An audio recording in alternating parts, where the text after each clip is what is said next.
La santé n'a pas de prix, dit-on. Bienvenue dans votre magazine Santé et économie. Pour aujourd'hui, nous allons parler des urgences dans les hôpitaux à Kinshasa.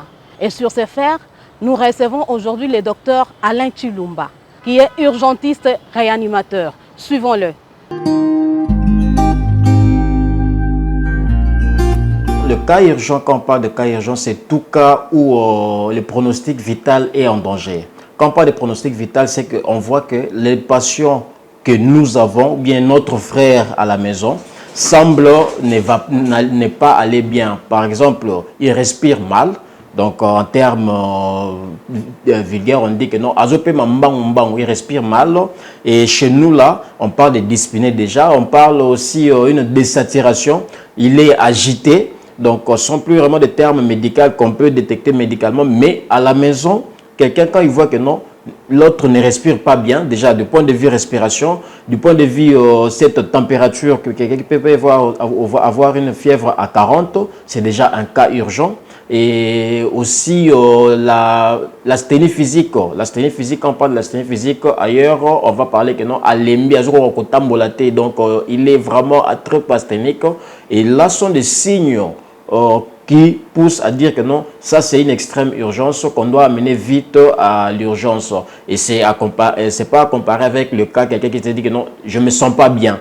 Lui-même peut s'exprimer pour dire que non, je ne me sens pas bien. Mais l'autre n'a pas le temps de s'exprimer. Vous allez sentir, vous allez remarquer juste que non, il est en train de bouger, il est en train de faire certains gestes inhabituels.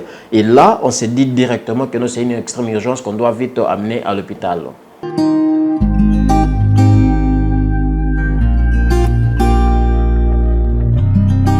Je vais aller en termes très simples pour dire que non, c'est un cas critique. D'abord, c'est la respiration. Quand vous voyez que quelqu'un ne respire pas bien, il respire soit avec des pauses ou soit il respire vite comme la respiration bang. Là, c'est déjà une urgence.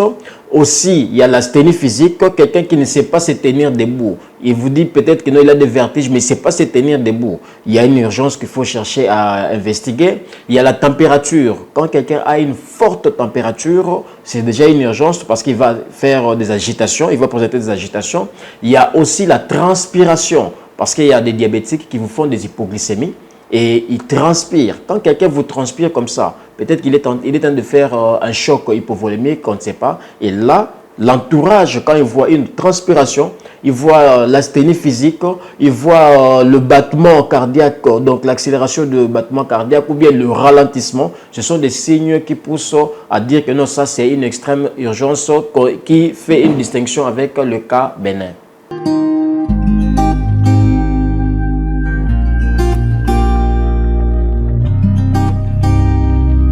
Dans un premier temps, il faut amener le patient à l'hôpital. Et à l'hôpital, on va d'abord prélever tous les paramètres vitaux. Et ce sont les paramètres vitaux qui vont orienter. Par exemple, s'il y a une désaturation, on parle que non, directement, il faut mettre sous oxygène. S'il y a une hypertension, l'équipe médicale va voir par où commencer pour chercher à stabiliser cette hypertension. S'il y a une hypotension, parce qu'il y a la transpiration qui peut aussi être traducteur de l'hypotension. Une hypotension, il y a aussi l'équipe médicale qui va mettre un abord venu sur place là et en toute urgence, ils vont chercher à perfuser, ils vont chercher à remonter cette tension là ou à stabiliser cette tension qui était haute.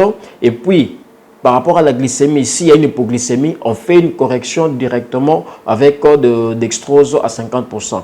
Aussi, il faut noter qu'il y a aussi l'hyperglycémie qui peut aussi plonger quelqu'un dans le coma. On va donner des produits de l'insuline et puis pour chercher à maintenir le taux de sucre donc, dans les limites normales.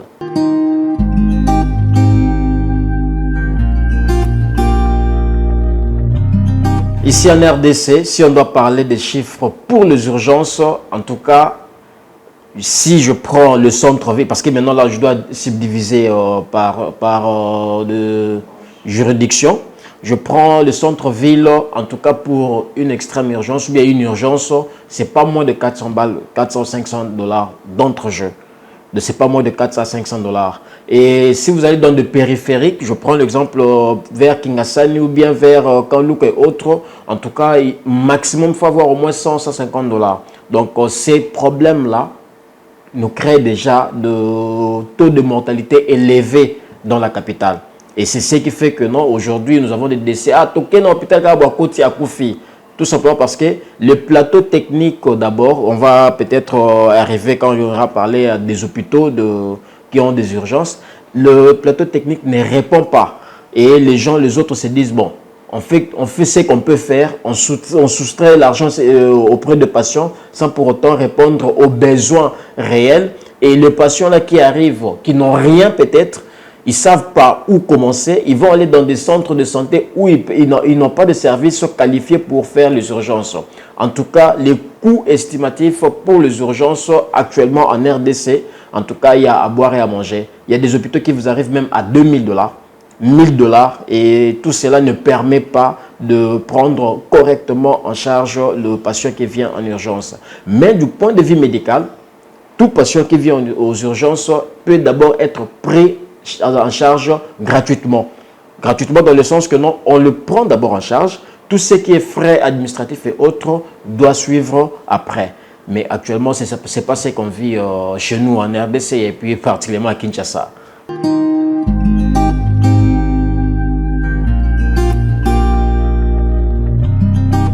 Oui, il y a certaines structures qui sont quand même honnêtes, dans le sens que non, après avoir utilisé leur caution, je parle de caution, caution de 1000 ou 2000 $, ils trouvent que non, l'urgence est élevée. Si le patient n'est pas hospitalisable, en tout cas, ils doivent d'abord restituer cet argent, le reste, en fonction de tout ce qu'ils ont posé comme acte. Mais d'autres hôpitaux, ils gardent cette caution-là parce que si le patient, après avoir levé l'urgence, le patient ne peut pas rentrer à la maison. Ça dépend du cas. Il y a d'autres cas, après avoir levé les urgences, on les réfère dans un service approprié. Je prends l'exemple de la médecine interne, la pédiatrie, ainsi de suite pour la continuité des soins. Et cet argent-là peut toujours servir aux soins qui sont continus.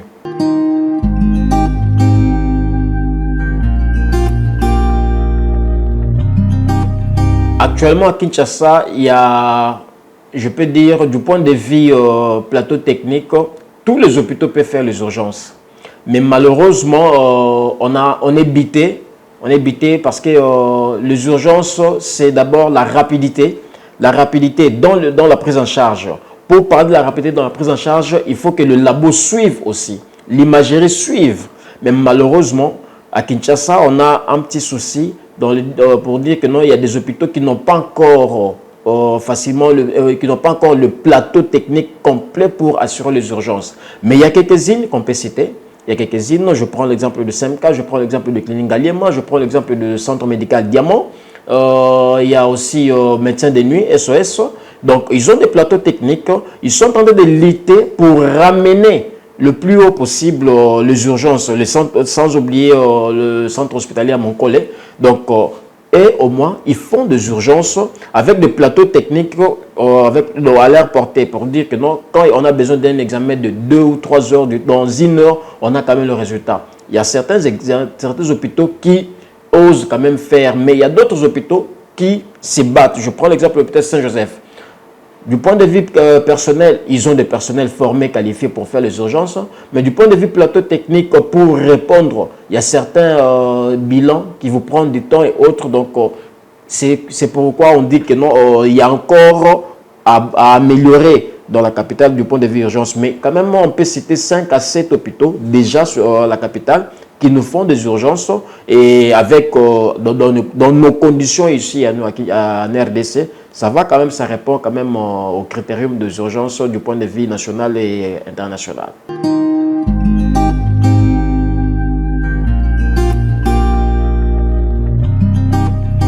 Le prise en charge des cas urgents doit être global.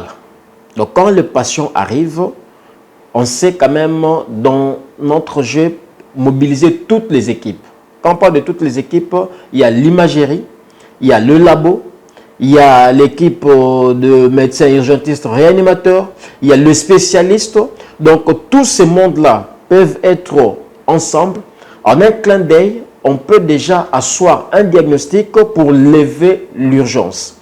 Donc on parle de l'équipe multidisciplinaire qui doit concourir pour lever l'urgence en un clin d'œil, dans un bref délai.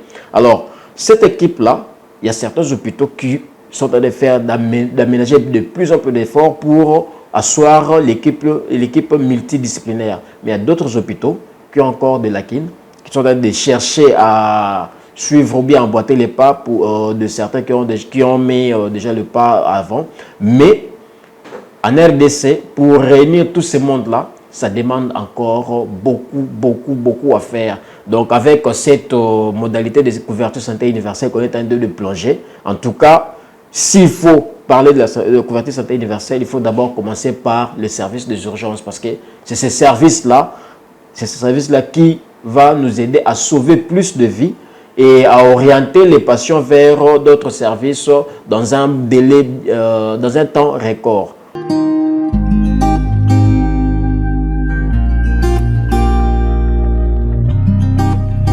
Il y a certains hôpitaux qui ont des produits, de petites pharmacies, de trousses d'urgence, mais malheureusement, ce n'est pas tout le monde.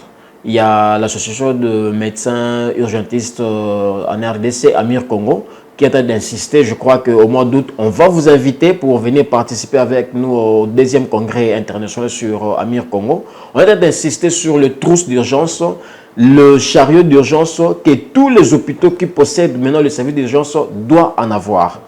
Aujourd'hui, je vous ai cité 4-5 hôpitaux qui ont leur trousse d'urgence, mais d'autres hôpitaux, il n'y a pas de trousse d'urgence. Et quand les patients arrivent, vous allez voir, le garde-malade ou bien son entourage doit aller chercher le médicament ailleurs et cela ne nous permet pas. Donc, conseil ou bien pour conseiller de d'autres hôpitaux qui peuvent emboîter les pas, nous demandons qu'ils puissent constituer les trousses d'urgence. C'est très facile à faire. L'Amir Congo est ouvert. Donc, nous sommes ouverts. Je suis aussi membre de l'Amir Congo. Donc, l'Amir Congo est ouvert. Nous sommes ouverts à former. Parce que pour nous, on s'est dit que dans la médecine, les urgences priment tout d'abord. Parce que si on maîtrise les urgences, le reste, on peut mieux le faire sans problème. Donc, chaque hôpital doit avoir normalement une trousse d'urgence. Et cette trousse d'urgence-là doit être immédiatement remplacée après l'utilisation. Et c'est ce qui fait que non, c'est ce qui justifie certaines cautions qu'on demande et autres pour avoir le médicament à notre portée. Parce que le service des urgences ne doit pas aller courir pour aller chercher le médicament à la pharmacie et revenir. Et ce temps-là pour nous, c'est vraiment hyper précieux. Et c'est pourquoi on a toujours demandé qu'il y ait tout le produit avec nous dans notre salle des urgences.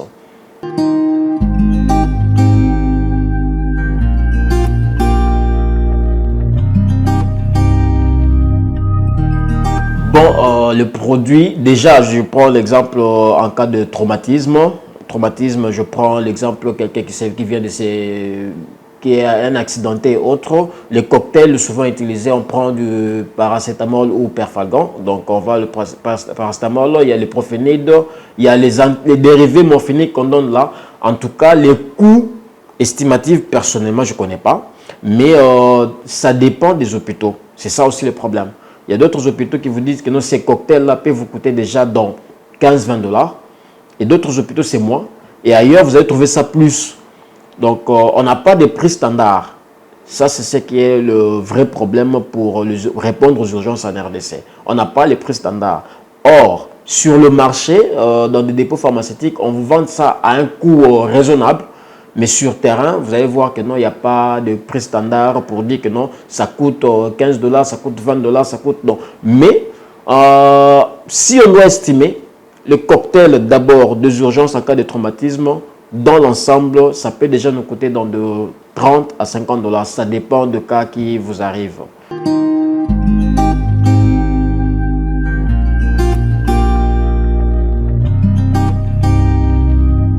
Ah oui, là c'est un problème sérieux. Là c'est un problème sérieux que nous déplorons chaque jour. Il y a des produits, donc il y a des firmes qui ne cessent de naître. Et ces produits-là, on se pose mille et une questions. Est-ce que ces produits-là ont été certifiés? Alors, on a des problèmes sur terrain. Il y a des répercussions. Il y a des patients qui réagissent à certains produits et d'autres produits même vous donnez aux patients. Vous savez que non, je donne par exemple du paracétamol et prophénide. Vous savez que non, dans 10-15 minutes, on aura déjà soulagé la douleur. Mais malheureusement, vous allez rester là peut-être 1 heure, 2 heures du temps. Vous risquez même d'aller ajouter d'autres produits tout simplement parce que le patient là ne nous donne pas le produit qu'on a donné au patient ne répondent pas. Et si on investigue, on va trouver que non, les vrais problèmes sont des firmes pharmaceutiques qui nous font maintenant des médicaments qui sont vraiment mélangés, qui ne répondent plus. Alors on se demande pourquoi. Et ça, c'est une interpellation au niveau des autorités de bien vouloir certifier les produits que nous consommons ici en RDC. Nous, là, on prescrit, mais la certification, ce n'est pas nous. C'est le ministère de la Santé qui est mieux nous aider à faire cette certification avant que les produits soient mis sur le marché des ventes.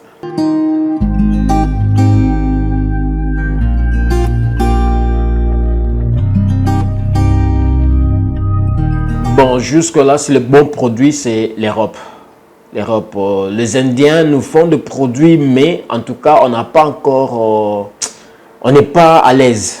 On n'est pas à l'aise. Il y a Roche, par exemple, quand ils vous vendent des produits, vous savez que non, j'ai des produits de qualité. Et quand je donne, je peux facilement dormir sans pour autant aller surveiller. Mais d'autres produits, on n'a pas encore la maîtrise sur les effets secondaires. Et ce qui fait que non, parfois, ça nous plonge encore dans des réflexions pour dire que les patients qui devaient guérir dans moins de 2 ou 3 minutes, on devait avoir une bonne évolution, mais malheureusement, les patients tournaient toujours. Et ce qui fait que non, on n'a pas encore la maîtrise du côté secteur pharmaceutique, du point de vue de nos confrères indiens qui nous ramènent n'importe quoi et qu'on n'a pas encore la maîtrise de tous ces produits-là qui nous amènent.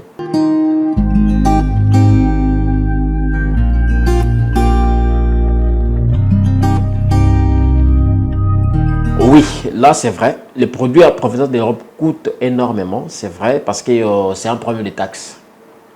En tout cas, c'est un problème de taxes, c'est un problème de douane et autres, et c'est comme ça que ça coûte. Et les Indiens, comme ils ont la facilité, et c'est comme ça qu'ils nous font de ce que nous avons, ce que nous déplorons, mais on n'a pas de choix. Donc tout cela tourne autour des taxes. Si on allège certaines taxes du point de vue l'importation des produits pharmaceutiques, en tout cas, on n'aura pas assez de problèmes. Et c'est ce qui fait que nous, sur le marché, même dans des hôpitaux, vous allez trouver que non, il y a certaines différences. Il y a des hôpitaux, je prends par exemple le Diamant, je prends CMK et autres, et ils exigent certaines marques, certaines qualités de produits. Et quand ils ont ces produits-là, c'est normal qu'ils les vendent à un coût élevé parce que la douane et toutes ces histoires-là, ça suit. Donc, c'est pourquoi le secteur de santé, pour maîtriser le service des urgences et pour maîtriser le secteur de santé, il faut d'abord que les autorités se mettent autour d'une table, le ministère de l'économie et ainsi que notre ministère de la Santé, qu'ils essaient de voir comment est-ce qu'on peut agencer afin de trouver un compromis, qu'on ait quand même des produits de qualité et ça va nous permettre à vite lever les urgences dans notre pays.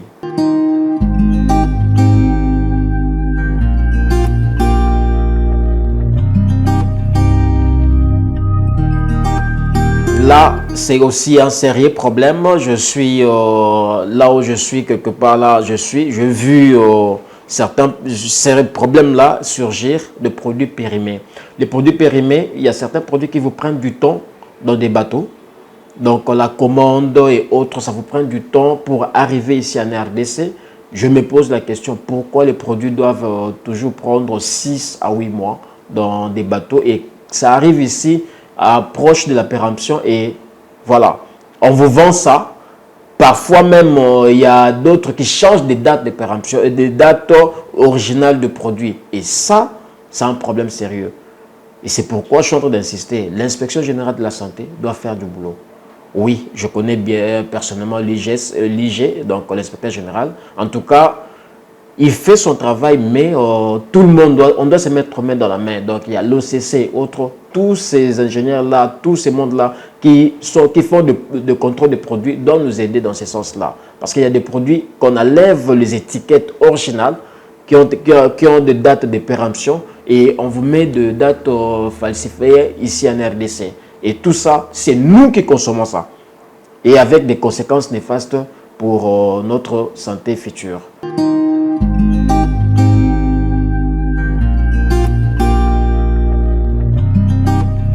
La réanimation, en soi, c'est un service qu'on a toujours dit, c'est un service clé. La réanimation reçoit tous les cas dont certains services nous envoient. Je prends les urgences, envoient le cas en réanimation. Le bloc opératoire envoie le malade en réanimation. Les services de soins, le service de médecine interne vous envoie le malade. La chirurgie, tous ces mondes-là envoient le malade. Et tous ces malades-là qui vous arrivent en réanimation, ce sont des cas qui nécessitent de surveillance rapprochée. La réanimation n'est rien d'autre que de surveillance rapprochée. Parce que le patient qui vient en réanimation, ailleurs, on vous dit que non, il n'y a plus d'espoir. Mais nous, là, en médecine, on s'est dit que non. Donc, il n'y a rien qui est perdu. Et c'est pourquoi on s'aimait, on reste là 24 heures sur 24 et on reste là au chevet du patient nous-mêmes pour surveiller, pour chercher toujours à satisfaire les besoins fondamentaux que le patient là a. Ce qui fait que ces besoins fondamentaux des patients là, avant d'être satisfaits, c'est le service de la réanimation qui suit le patient. Et quand on suit ces patients-là, par exemple, il y a certains cas, je prends le cas des césariennes sur une éclampsie par exemple, et ça complique, le patient vous arrive là, vous devez suivre parce que cette maman-là, elle doit rejoindre son enfant. Et pour rejoindre son enfant, vous devez avoir les yeux braqués sur elle, surveiller tous les paramètres vitaux, surtout les paramètres biologiques là, qui nécessite donc notre attention particulière pour que nous puissions sauver la vie. La réanimation est là pour sauver des vies. La réanimation, c'est un service, les gens ont peur de ça à l'extérieur, mais à l'interne, nous, c'est un service qui nous permet de donner encore espoir à tous ceux qui ont désespéré. Et en tout cas, c'est un service que j'ai toujours conseillé aux gens. Quand vous voyez que votre patient est là-bas, il faut vraiment avoir un gros cœur, ça c'est un. C'est pas facile de se séparer avec l'un de vôtres. Il faut avoir un gros cœur et il faut faire confiance aux médecins, aux équipes, toute l'équipe de la réanimation. Parce que nous aussi, nous mettons à la place des autres pour dire que non, tout ce monde-là nous regarde. Et nous devons aussi faire de tout notre mieux avec l'aide du Seigneur et tout va marcher en bonne et due forme. C'est un service que nous aimons beaucoup et qu'on ne souhaite pas que les patients arrivent en réanimation, mais quand ils sont là, on fait de tout notre mieux pour que demain après-demain, quand il va dire « Ah, si j'étais en réanimation et aujourd'hui je suis guéri », ça nous fait quand même énormément plaisir.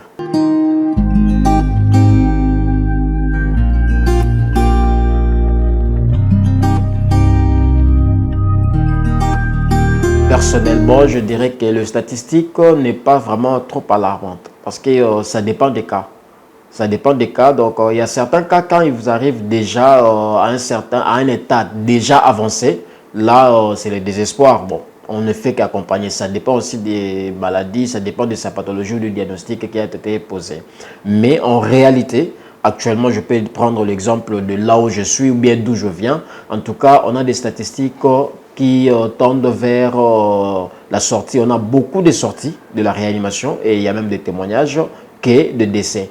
Donc actuellement, on lutte et puis surtout après l'avènement de cette fameuse maladie de la Covid, en tout cas, ça nous a encore renforcé la vigilance du point de vue réanimation. On lutte et il y a réduction, il y a baisse sensible des cas de décès en réanimation. Par contre, il y a certains hôpitaux, par manque de matériel, et on vous ramène un patient en réanimation, vous ne savez pas, vous n'avez même pas un moniteur pour surveiller le paramètre.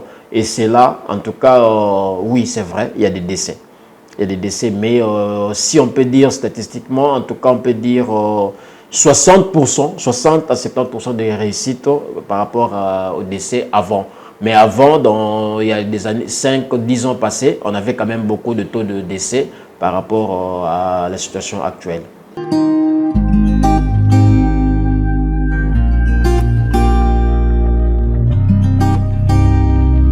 Nos difficultés d'abord, c'est les appareils.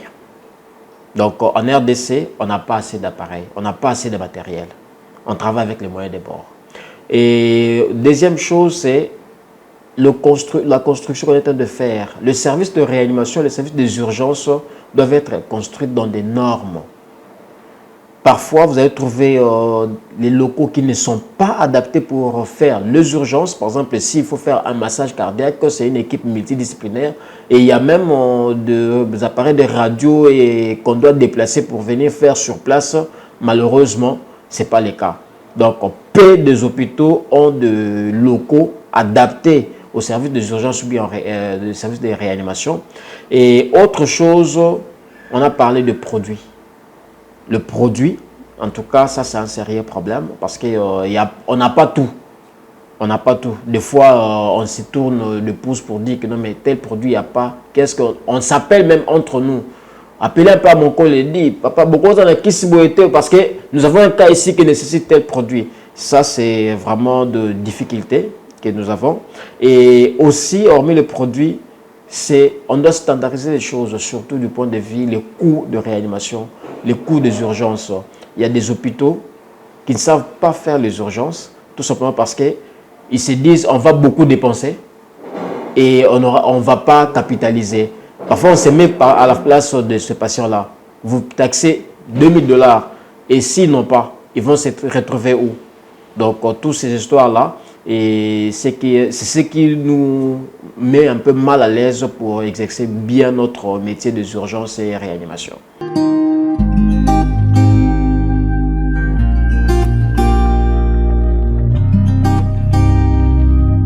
À l'État congolais, c'est d'abord réaliser leurs rêves. Donc, le rêve qu'on nous a promis, la couverture de santé universelle. Il faut réaliser cela. Et pour réaliser cela, il faut aussi penser à nous. Parce que des fois, vous entendez lundi à samedi, les médecins sont en grève, les infirmiers sont en grève et autres. Parfois parce que nous ne sommes pas mis dans de bonnes conditions de travail. Et ce n'est pas seulement l'argent qu'on réclame. Quand on parle de bonnes conditions de travail, c'est d'abord l'environnement. Nous devons travailler dans des environnements confortables. Parce que si vous venez, je prends l'exemple, on fait un transfert dans une ambulance qui n'a même pas de climatisation. Vous transpirez, les patients transpirent, vous vous contaminez vous-même. Demain, est-ce que vous serez en mesure de soigner ces patients-là? Or, si on doit comptabiliser les ambulances qui répondent aux normes, juste ici à la capitale, on en a combien? Pour d'interrogation. Donc, c'est juste que l'État congolais doit nous aider en mettant des moyens nécessaires pour rendre vraiment cette couverture de santé universelle effective. C'est ce que nous nous demandons. Surtout pour les urgences, parce que les urgences englobent tout. Un urgentiste, c'est comme un généraliste, un pédiatre, parce qu'on fait tout. On n'a pas de spécialité pour... Non, non, on fait tout. Alors si nous pouvons déjà sauver des vies et d'autres ne pourront que compléter ce que nous avons fait. Eh bien, chers téléspectateurs, nous voici à la fin de votre magazine Santé et Économie. Je rappelle que nous avons reçu pour vous aujourd'hui le docteur Alain Tulumba, urgentiste réanimateur. Et avec lui, nous avons parlé des urgences dans les hôpitaux à Kinshasa. Vous avez suivi. Au revoir et à la prochaine.